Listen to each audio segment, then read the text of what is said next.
पिछले वीडियो में हम लोगों ने ग्राफ देखा था जिसमें न्यूट्रॉन और प्रोटॉन के अनुपात से हम लोगों ने पता किया था कि कौन से तत्व अस्थायी है और कौन से तत्व अस्थायी है। अब हम लोग उस ग्राफ में कुछ त्रुटियां रह गई थी जिसे फ्रांस के वैज्ञानिकों के द्वारा संशोधित किया गया, उस हम संशोधन को देखते हैं। सबसे पहला क्या था कि उस ग्राफ में हम लोगों ने अंतिम नाभिक बिस्मथ को अस्थायी नाभिक माना था। तो 2003 तक हम लोग बिस्मथ को ही अंतिम अस्थायी नाभिक मानते चलते थे, लेकिन फ्रांस के वैज्ञानिक ने किया क्या कि 2003 में बिस्मथ से अल्फा कण को उत्पन्न किया। इसका मतलब ये अल्फा कण उत्पन्न करने का मतलब ये रेडियो सक्रिय तत्व है, ये अस्थायी है। जैसे इस प्रयोग से बिस्मथ से ये अल्फा निकल गया 2He4, तो अब यहाँ 83 में से 2 गया 81 और 209 में से 4 गया 205, ये Tl जो तत्व बन गया। लेकिन इससे खैर इस तत्व की बात करने से पहले हम इसकी बात करते हैं। ये अल्फा कण जो उत्पन्न हुआ, इसका मतलब है कि बिस्मथ अल्फा कण उत्पन्न कर सकता है, इसका मतलब ये अस्थायी तत्व है। तो ये एक संशोधन हुआ उस ग्राफ का।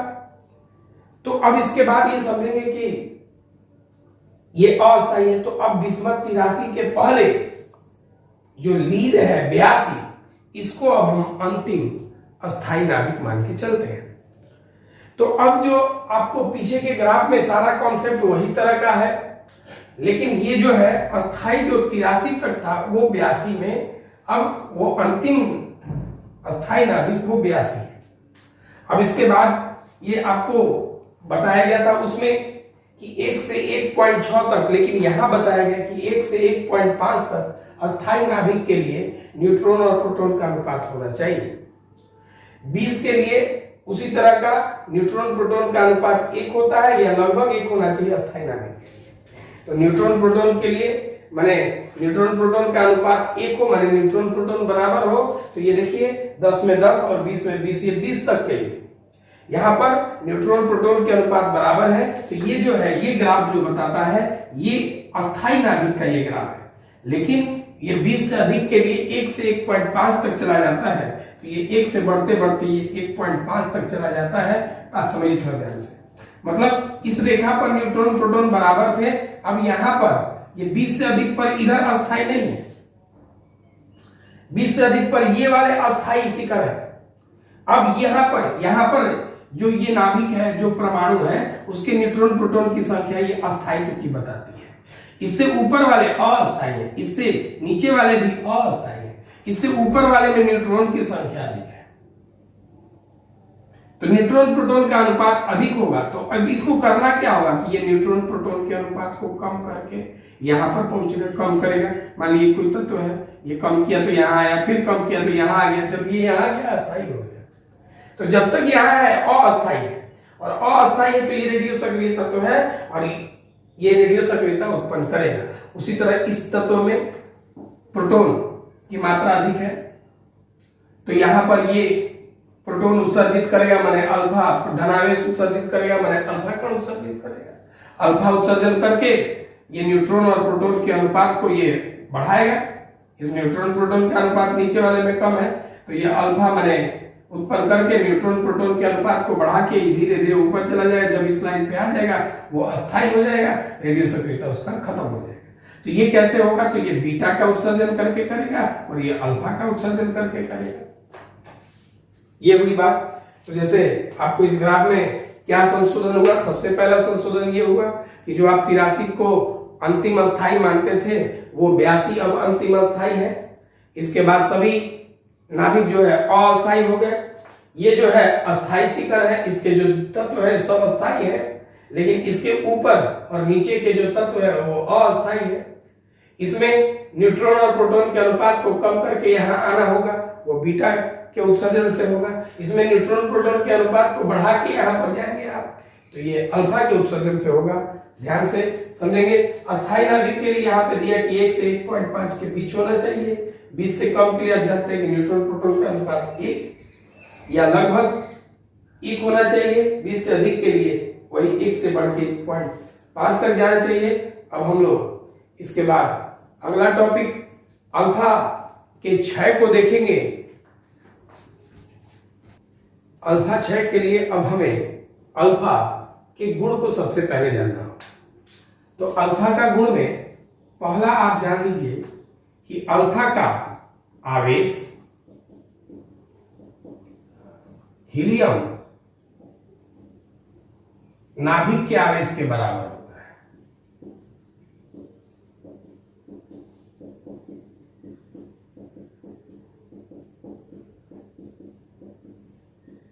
दूसरा,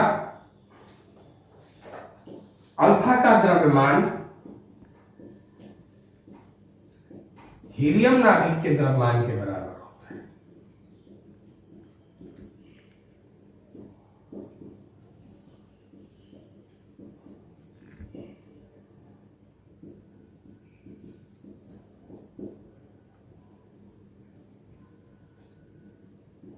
अब देखिए हीलियम नाभिक, तो हीलियम नाभिक की बात करें हम तो हीलियम में क्या है, 2 न्यूट्रॉन और 2 प्रोटॉन।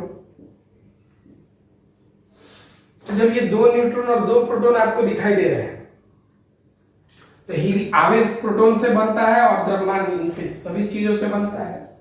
तो अब ये हीलियम की आवेश 2 कण निर्माण प्रोटॉन करते हैं और द्रव्यमान इसके 2 और 2 4। तो इसीलिए हम अब ये देखिए कि अल्फा नाभिक हो गया 2He4। तो इसलिए अल्फा को हम हीलियम नाभिक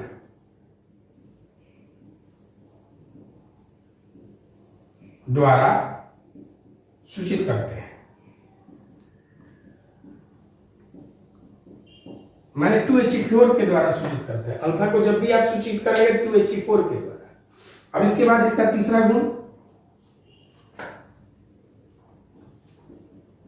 इसका वेग 1.4 मीटर प्रति सेकंड से 1.4 मीटर 1.4 गुना 10 का पावर 7 मीटर प्रति सेकंड से 2.1 गुना 10 का पावर 7 मीटर प्रति सेकंड तक होता है।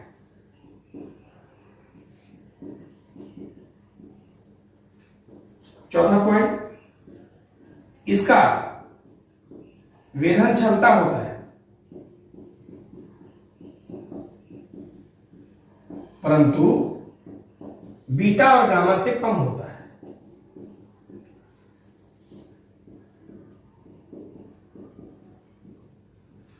बीटा से ये 100 गुना कम होता है अल्फा का, और गामा से 10,000 गुना कम होता है। ये आप याद रखें। पांचवा पॉइंट, यह फोटोग्राफिक प्लेट को प्रभावित करता है।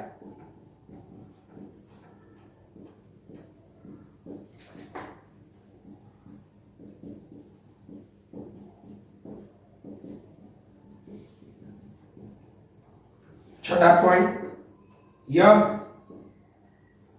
वैद्युत क्षेत्र एवं चुंबकीय क्षेत्र से विचलित हो जाते हैं।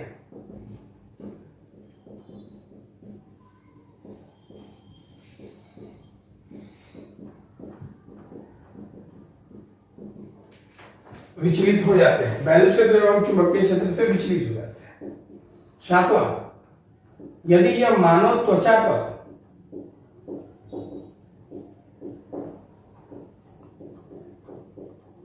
आता है तो ज्वलन उत्पन्न करता है।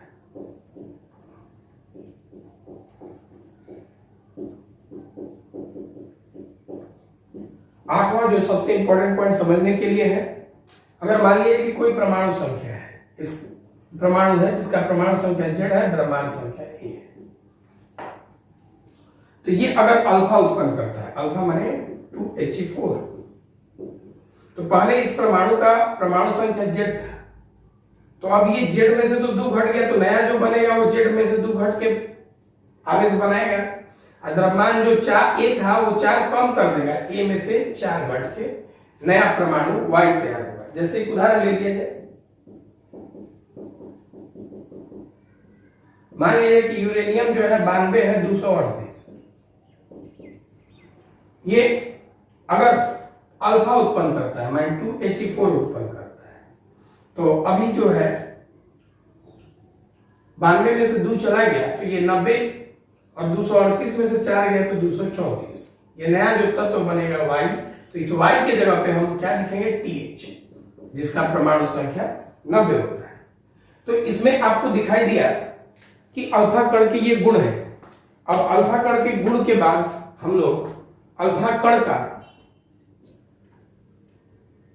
क्षय पढ़ेंगे।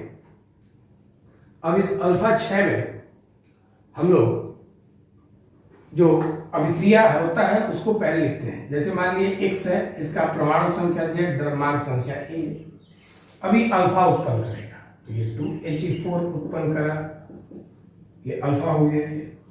अब यहाँ नया परमाणु जो आएगा Y, उसका Z में से 2 कम होगा और A में से 4 कम होगा। इसको जब ये उत्पन्न करेगा तो इसके साथ ये ऊर्जा उत्पन्न करेगा। ये जो ऊर्जा उत्पन्न करेगा,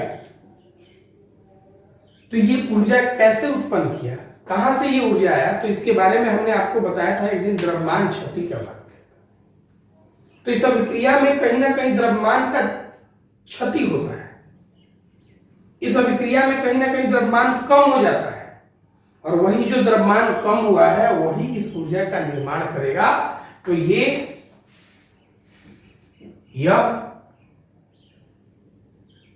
द्रव्यमान क्षति से संबंधित ऊर्जा है।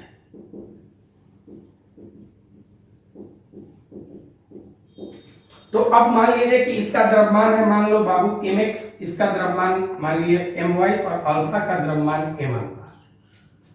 तो जो द्रव्यमान क्षति हुआ है उसको आप इसमें से इतना घटा देंगे, द्रव्यमान क्षति को आप डेल्टा m से सूचित करते हैं, इसमें से ये द्रव्यमान घटा देंगे, इनका द्रव्यमान, पहले द्रव्यमान था mx, इसके बाद जो ये द्रव्यमान हुआ वो my प्लस m अल्फा, ये दोनों का द्रव्यमान जोड़ के इसमें से इतना घटा दे तो पता चला बाबू कि ये द्रव्यमान क्षति हुआ है। यही जो यहाँ जो ऊर्जा उत्पन्न हो रहा है वो द्रव्यमान क्षति का ऊर्जा है। तो ये जो द्रव्यमान क्षति का ऊर्जा है Q बराबर निकाल रहे हैं आप, तो द्रव्यमान क्षति का ऊर्जा डेल्टा m गुना C स्क्वायर, आइंस्टीन ने बताया था। ये चूंकि ये ऊर्जा है, इसका ऊर्जा E बराबर mc स्क्वायर से प्राप्त हुआ, तो E की जगह Q लिखेंगे, द्रव्यमान क्षति डेल्टा m गुना C स्क्वायर, Q बराबर डेल्टा m का मान mx minus my plus m alpha गुना में C स्क्वायर। इसका उपयोग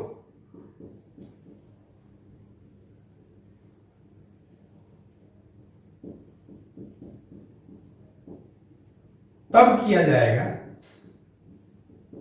या किया जाता है जब द्रव्यमान केजी में और C को मीटर प्रति सेकंड में दिया गया है, परंतु यदि ये जो द्रव्यमान mx का जगह a, my की जगह a माइनस amu में दिया, यदि द्रव्यमान amu में हो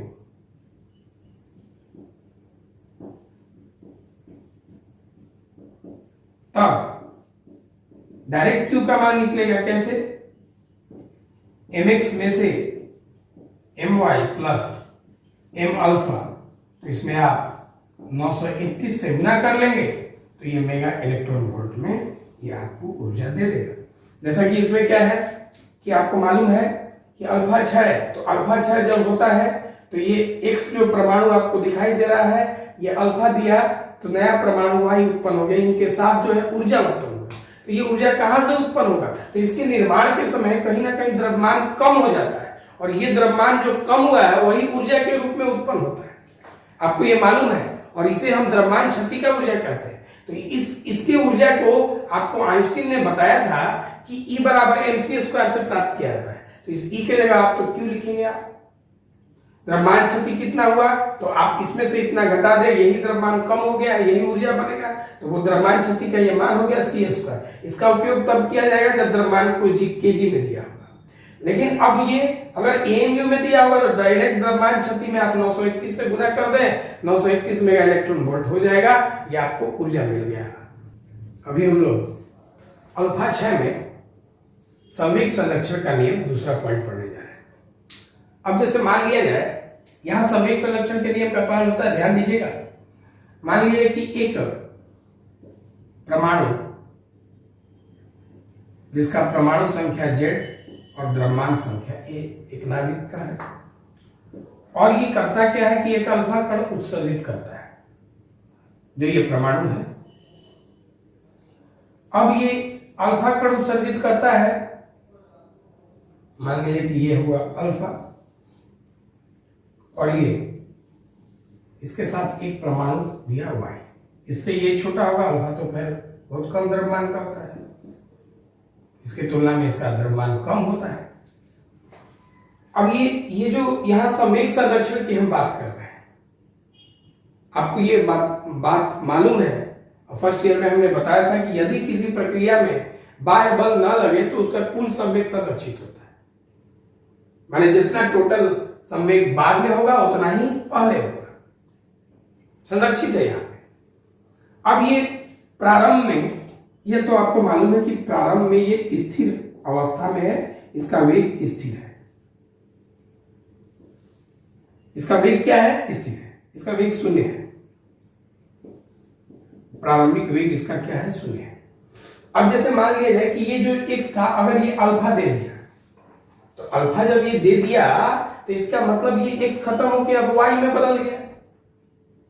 अब आप इस चीज को सोच सकते हैं, इस संवेग की बात हो रही है। अब थोड़ा सा ध्यान देंगे, जैसे मान लिया जाए कि अगर कोई ये एक बंदूक है और इस बंदूक में आप गोली डालते हैं, तो बंदूक और गोली जो हो गया वो x हो गया। तो जब ये बंदूक से आप गोली छोड़ते हैं तो गोली आगे जाता है, बंदूक की तरफ पीछे, इसको हम रिकॉइलिंग कहते हैं। तो हम ये बात समझिए थोड़ा ध्यान से। उसी तरह से जैसे ये बंदूक और गोली है, मतलब x है, इससे आप जब गोली छोड़ते हैं तो ये क्या करता है, पीछे आता है, गोली आगे जाता है और बंदूक पीछे आता है। तो ये हो गया गोली की तरह, और ये बंदूक की तरह काम करेगा, ये रिक्वायरिंग होगा। तो ये जो आपको ये जो जाता है वो आगे जा रहा है, और उसी समय ये पीछे आ रहा है, इसका वेग आगे होगा, इसका वेग पीछे होगा। तो इसके वेग को आप वेलोसिटी अल्फा मान लीजिए और इसके वेग को वेलोसिटी वाई मान लीजिए। इसके द्रव्यमान की बात करें हम तो इसके द्रव्यमान को mx माने, इसके द्रव्यमान को आप my माने, और इसके द्रव्यमान को m अल्फा माने। ये यहां पे इसका प्रारंभिक संवेग होगा pi, संवेग का सूत्र द्रव्यमान गुना वेग होता है, p बराबर m। ये दोनों मिला के अंतिम संवेग होगा, फाइनल मोमेंटम pf। अब ये देखिए, तो अगर आप ये बात करें, थोड़ा सा ध्यान से समझेंगे बात को अच्छी तरह से, ये दोनों को मिला के आपको pf अंतिम संवेग प्राप्त होगा, इसका प्रारंभिक संवेग होगा। तो द्रव्यमान गुना वेग, द्रव्यमान कितना है mx, गुना वेग कितना है 0, तो प्रारंभिक संवेग हो गया इसका 0। अंतिम संवेग कैसे, इसका संवेग जो मिलेगा वो कैसे मिलेगा, तो अल्फा का संवेग प्लस वाई का संवेग, अल्फा का संवेग और वाई का संवेग आप जोड़ेंगे तो आपको दोनों का संवेग जोड़ने से ही दोनों का अंतिम संवेग, ये प्रारंभिक संवेग और ये अंतिम संवेग। तो अब ये चिन्ह परिपाटी से अगर आप देखते हैं, तो चिन्ह परिपाटी से ये वेग अगर प्लस है तो ये वेग को माइनस रखना होगा। तो आप इसका संवेग निकालो, अल्फा का संवेग, द्रव्यमान गुना वेग m अल्फा गुना v अल्फा। इसका संवेग निकालो py का, द्रव्यमान कितना my गुना वेग इसका माइनस vy, विपरीत है, तो माइनस my गुना vy। अंतिम संवेग की बात करें हम pf, अल्फा का m alpha v alpha plus py का बात माइनस my vy।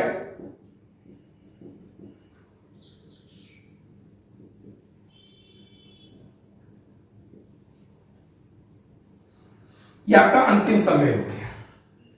आपको मालूम है इस प्रक्रिया में कोई बाह्य बल नहीं लग रहा है, इसलिए यहां कुल संवेग संरक्षित है। चूंकि कुल संवेग संरक्षित है, इसका मतलब है अंतिम संवेग जो है वो प्रारंभिक संवेग के बराबर है।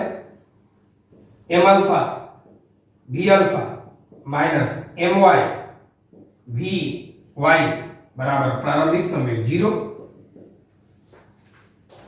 अब इसके बाद आप चाहें तो इस माइनस को इधर भेज के प्लस ला सकते हैं। M y v y is equal to m alpha v alpha. अब इधर देखिए, यहां से आपको मालूम क्या चलता है, एम अल्फा बी अल्फा मतलब पी अल्फा, ये अल्फा का संवेग है, और एम वाई और वी वाई ये वाई का संवेग है लेकिन प्लस में। तो प्लस कहने का मतलब है कि ये प्लस में यहां दिया है, यहां दिया है, तो इसका मतलब है कि अगर आप देखिए उसको तो प्लस कहने का मतलब है कि ये y का संवेग का परिमाण हो गया। तो ये y का परिमाण जो है अल्फा, मतलब आपको पता क्या चलता है, परिमाण में y का संवेग और अल्फा का संवेग बराबर होना चाहिए। यह आपको मालूम चला। यहां से आप vy का मान निकालेंगे जो कि आगे उपयोग करेंगे, अल्फा का हम गतिज ऊर्जा निकालने जाएंगे। तो यहां से vy का मान निकाले आप, m alpha b alpha divide by m y, इसको आप याद रखेंगे। थोड़ा सा एक मिनट सुनेंगे भी। वैसे अभी हमने अल्फा के 6 में संवेग संरक्षण उपयोग किया, तो संवेग का सूत्र द्रव्यमान गुना वेग होता है। अब इधर जैसे कि ये आपने x लिया था, x लिया तो x से क्या हुआ, अल्फा निकल के y बन गया, तो x से निकला अल्फा आगे गया तो y तो पीछे आएगा। जैसे बंदूक से गोली छोड़ने पे गोली अगर आगे जाता है तो बंदूक पीछे आता है, तो उसी तरह से x तो खत्म हो गया, x खत्म होके y और अल्फा में बदल गया। तो अब ये y पीछे आया, x आगे गया, सॉरी अल्फा आगे गया, तो x खत्म होके y अल्फा में बदल गया। तो जैसे ये x था, अब ये क्या हुआ, तो इससे क्या निकला, अल्फा आगे, तो वही से अब जो अल्फा निकलने के बाद जो y बचता है वो पीछे आ गया। तो अभी इसका ये शुरू में ये वेग स्थिर है, तो vi का मान 0 रखे तो इसका संवेग 0 हो गया, और इसके संवेग को ज्ञात करने के लिए इसका वेग v अल्फा माने, इसका वेग vy माने आप। तो वो चिन्ह परिपाटी से अगर वो प्लस है तो ये क्या लेंगे, माइनस, तो ये दोनों का मिला के ये अंतिम संवेग हुआ। चूंकि आपको यहाँ मालूम है कि कोई बाह्य बल नहीं लगा है, इसका मतलब कुल संवेग संरक्षित है, तो इस अंतिम संवेग और प्रारंभिक संवेग बराबर है। तो ये प्रारंभिक संवेग का मान यहाँ 0 रख दिए, माइनस उधर जाके प्लस हो गया, और यहाँ से आपने vy का मान निकाल लिया, m अल्फा b अल्फा बटा में m y। अभी हम लोग ये अल्फा कण का गतिज ऊर्जा का मान निकालने जा रहे हैं। आप देख सकते हैं, आपको मालूम चला था कि अभी x से अल्फा निकला, y ये हुआ, लेकिन यहां से जो ऊर्जा निकल रहा है, ये जो Q ऊर्जा आपको मिला, ये जो ऊर्जा निकल रहा है वो कैसे, किस रूप में जा रहा है, तो ये आपको मालूम चला है कि ये गतिज ऊर्जा के रूप में। क्यों? क्योंकि यहां से जब ये निकला तो ये अल्फा भी गति के रूप में ये y और ये अल्फा निकला है। तो ये जो ऊर्जा होगा ये गतिज ऊर्जा के रूप में, गतिज ऊर्जा ये अल्फा और y के गतिज ऊर्जा के रूप में निकल रहा है। तो इसका मतलब जो ये ऊर्जा निकल रहा है, द्रव्यमान क्षति वाला जो है गतिज ऊर्जा के रूप में परिवर्तन हो रहा है, तो वो अल्फा और y के साथ गतिज ऊर्जा का ही परिवर्तक है। तो ये Q का मान जो है ये आपको मिलेगा कैसे, तो गतिज ऊर्जा y का गतिज ऊर्जा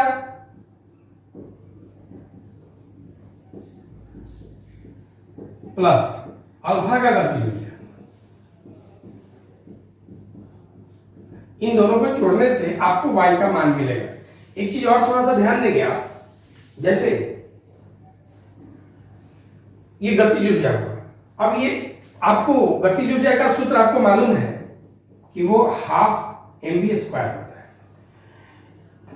तो आप Q का मान, y का गतिज ऊर्जा तो 1/2, द्रव्यमान इसका m y और वेग इसका v/2 प्लस एक चीज याद होगा, आपने पीछे इसके चिन्ह परिपाटी से आपने माइनस लिया था, तो माइनसों का वर्ग करेंगे तो प्लस ही हो जाएगा। अब इधर देखिए 1/2 इसका द्रव्यमान m अल्फा और इसका वेग v अल्फा का स्क्वायर। एक चीज और समझ लीजिएगा। अच्छा, आप ये सोच सकते हैं कि ये दोनों में वेग किसका अधिक होगा? बिल्कुल आप सोच सकते हैं कि इसका यहाँ पर अल्फा का वेग अधिक होगा, लेकिन आप सोच ऐसे भी सकते हैं ये दोनों में द्रव्यमान किसका कम है? अल्फा का। तो निश्चित तौर से ये हल्का है तो इसका वेग ज्यादा होगा, ऐसे भी। अब इधर सुनेंगे, Q इक्वल टू 1/2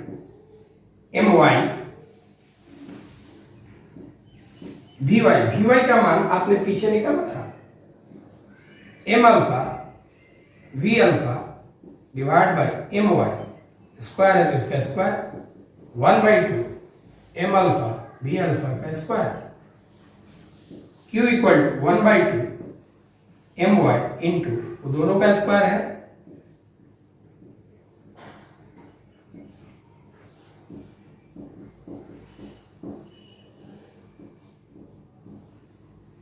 एक एम वाई से एक एम वाई कैंसिल हो जाएगा। 1/2 दोनों में कॉमन ले लीजिए, m अल्फा एक है दोनों में कॉमन ले लीजिए और v अल्फा स्क्वायर कॉमन ले लीजिए। यहाँ एक m अल्फा बच गया डिवाइड बाय एक m वाई बच गया, यहां से सब कुछ बाहर आ गया तो वहां 1 लिख लेंगे हम।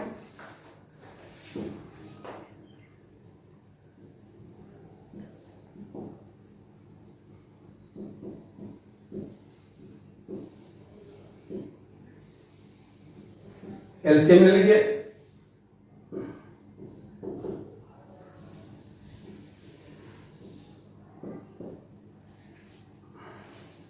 इस एम वाई को उधर भेज दीजिए और इसको लाके इधर भाग में कर दीजिए। एम अल्फा एम वाई बराबर 1/2 m alpha v alpha square. जरा देखिए तो आपको ये पता चलता है कि half m alpha v alpha square ये क्या है? अल्फा का गति ऊर्जा है। तो आप इसको लिख सकते हैं अल्फा का गति ऊर्जा बराबर Q into m y divide by m alpha plus m y. जैसे आपने अल्फा का गति ऊर्जा निकाल ली, ये मान इसका निकल गया, उसी प्रकार आप चाहें तो वाई का भी निकाल सकते हैं।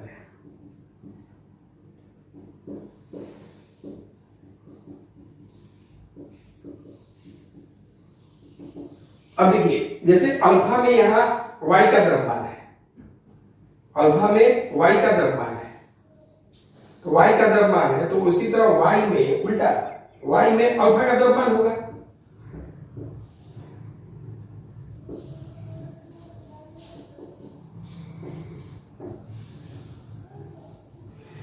अब एक चीज और यहां से आप सोच भी सकते हैं क्या कि Q में अल्फा की बात करें, Q यहां भी Q है, इसमें एम वाई वाई का द्रव्यमान, वाई भारी है उसका द्रव्यमान ज्यादा है, तो Q में आप ज्यादा से गुना किए तो इसका मतलब गति ज्यादा मिलेगा।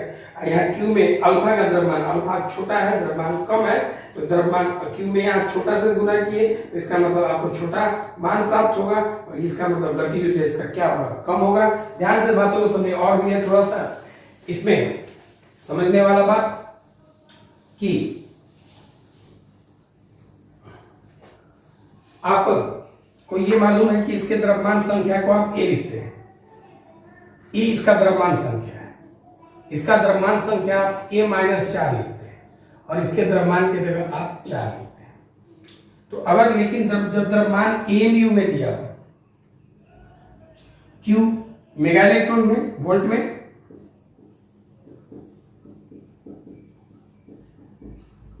और द्रव्यमान एएमयू में, तब आप अल्फा का गतिज ऊर्जा कैसे निकालेंगे?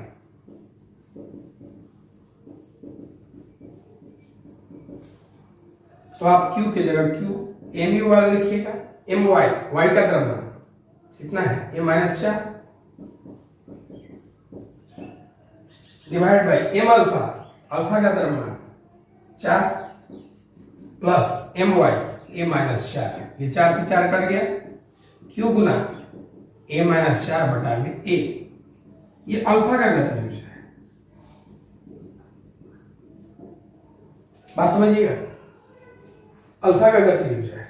उसी तरह से अगर वाई का गतिज ऊर्जा निकालना, वाई के लिए, तो वाई के लिए आप चाहें तो उसी तरह q m alpha m y का मान रख के आप यहां से निकाल सकते हैं। नहीं तो एक और तरीका है, जैसे क्यू बराबर आपको मालूम है वाई का गतिज ऊर्जा प्लस अल्फा का गतिज ऊर्जा, काइनेटिक एनर्जी मतलब। तो जब यहां से आप क्यू आप पहले निकाल चुके हैं डेल्टा एम करके, m x minus m y plus m alpha bracket में घटा के आपने निकाल लिया था, गुना 931 किया था, आपको वहां से क्यू मिल जाता है और यहां से आपको अल्फा मिल गया। तो ऐसा करते हैं कि आप इसको क्यू में से आप इधर लाके वाई वाला ये इधर लाके आप घटा देंगे क्यू में से, तो आपको वाई का गतिज ऊर्जा मिल जाएगा। आप चाहे तो डायरेक्ट ऐसे भी प्राप्त कर सकते हैं। ये हुआ अल्फा का गतिज ऊर्जा।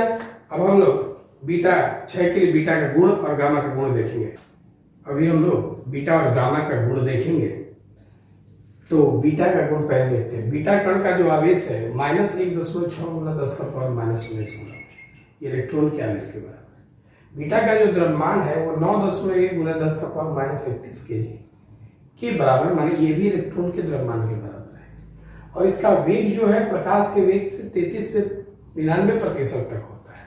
33% करने पर 9.9 गुना 10 का पावर 7 लगभग आएगा, और ये 2.97 99% से गुना 10 का पावर 8 मल्टीप्लिकेशन आएगा। तो इसका मतलब ये है कि बीटा जो है ऊपर से मालूम चला कि इलेक्ट्रॉन की तरह का है और इसका वेग उच्च है।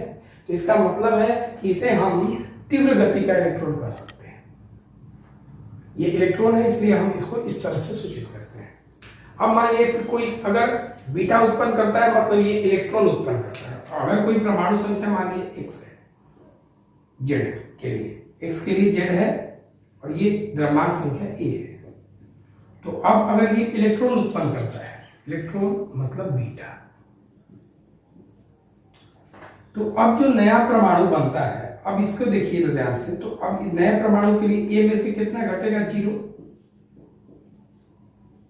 नया परमाणु मान लीजिए y बन रहा है, इसके लिए z में से ये क्या घटेगा? -1।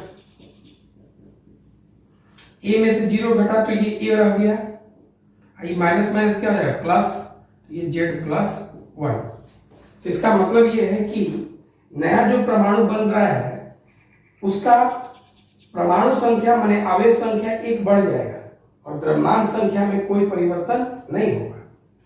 इसका वेधन क्षमता जो है अल्फा से अधिक होता है, लेकिन गामा से क्या होता है? कम होता है। यह फोटोग्राफिक प्लेट को प्रभावित करता है, यह विद्युत क्षेत्र और चुंबकीय क्षेत्र से विचलित हो जाता है। गामा की बात करते हैं, चूंकि गामा पर कोई आवेश नहीं है इसलिए इस पर विद्युत क्षेत्र और चुंबकीय क्षेत्र का कोई प्रभाव नहीं होता है। गामा फोटोन स्थिर द्रव्यमान इसका 0 होता है। गामा किरण एक विद्युत चुंबकीय तरंग है, जैसा कि पहले बार में ही परिभाषा में आपने देखा था। गामा किरण का वेधन क्षमता सबसे अधिक है तीनों से। यह नाभिकीय अभिक्रिया उत्पन्न करता है और ये फोटोग्राफिक प्लेट को प्रभावित करता है। एक पॉइंट इसमें और बढ़ सकता है कि अगर ये परमाणु संख्या Z और A है और ये अगर गामा उत्पन्न करता है तो इसके Z में से भी 0 घटेगा, माने Z रह जाएगा, A में से 0 घटेगा तो A रह जाएगा, कोई परिवर्तन नहीं हुआ, ये x का x रह जाएगा। ये बीटा और गामा का गुण था। इसके बाद हम लोग बीटा 6 और गामा 6 के बारे में पढ़ेंगे अगले वीडियो में।